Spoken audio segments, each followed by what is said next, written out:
Now it's time for me to get to grips with something that looks like nothing else on the road. Meet the Twizy, Europe's cheapest electric vehicle. Whilst it looks like a space-age fantasy, it is already on sale and costs from £7,000. But is it as groundbreaking as it looks? It's got 2 tandem-mounted seats, a 17-horsepower electric motor, and is designed to make mincemeat of city traffic. To find out if this little bug is the future, I'm going to live with it for a whole week, keeping a video diary. Hello, Mum. You really have to be decisive on that throttle because the pickup isn't that quick. It's so eerie that there's no noise. Because everything around you is so loud. When the cars go by, it's like thunder. The Twizy doesn't have any side windows. In fact, even some doors will cost £545 extra. You just hear so much. The other day, I heard a couple rowing in their car. I didn't want to hear it. I wanted to wind the window up so I could block it out, but I couldn't. I had to sit there and listen to them going... Oh, I'm right behind a bus now, and that diesel is coming straight in. My next problem? Size. At just 140 centimetres wide, the Twizy feels like a fly being swatted by bigger traffic. Oh, pulling up alongside this bus, I feel so tiny.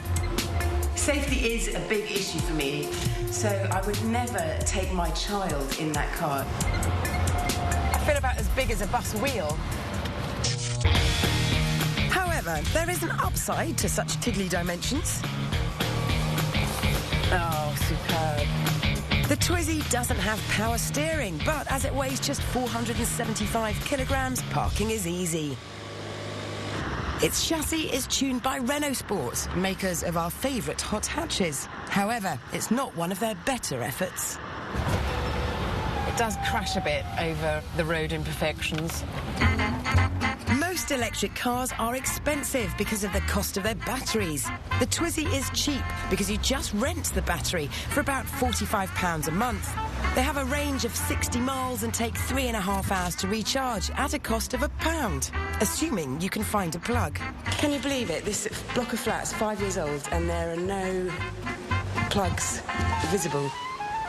That's incredible. Easy, I thought. I'll just head to one of London's 650 electric car charging points. Oh, there it is. Now then. There was obviously a glitch. Tag not found.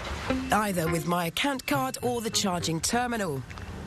Well, what I would normally do is just open up this flap, pull out the old 3-point plug, and away we go. But this highlights a really big issue because if for some reason this is not working, I might not have the time or even the battery power left to go around and find another meter. Still, at least it wasn't raining.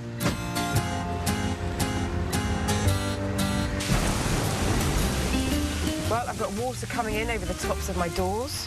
I've got a handbag down here that's getting wet. Instinctively, I'm going for the window because I need to wind it up, but there's nothing there. The edge of my seat is definitely damp. I can see this car working well in sort of Nice or Saint-Tropez, somewhere like that where they do have half-decent weather. And I have sort of a romantic image of you driving along with a fella in the back. But he'd have to be quite a short fellow, actually, because there's not much room back there. Day 4. Ooh, that's right.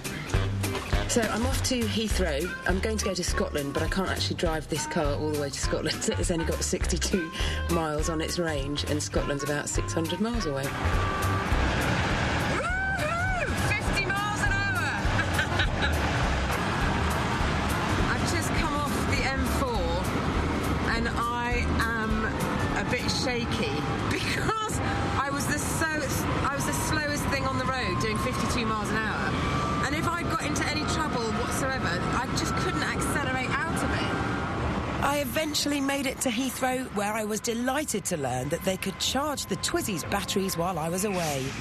So when I got back, I knew I'd have enough charge to get home. I think it's quite funny, but I'm actually rather pleased to see her because she's so cute. In the sunshine, I was warming to the Twizy. Do you like it?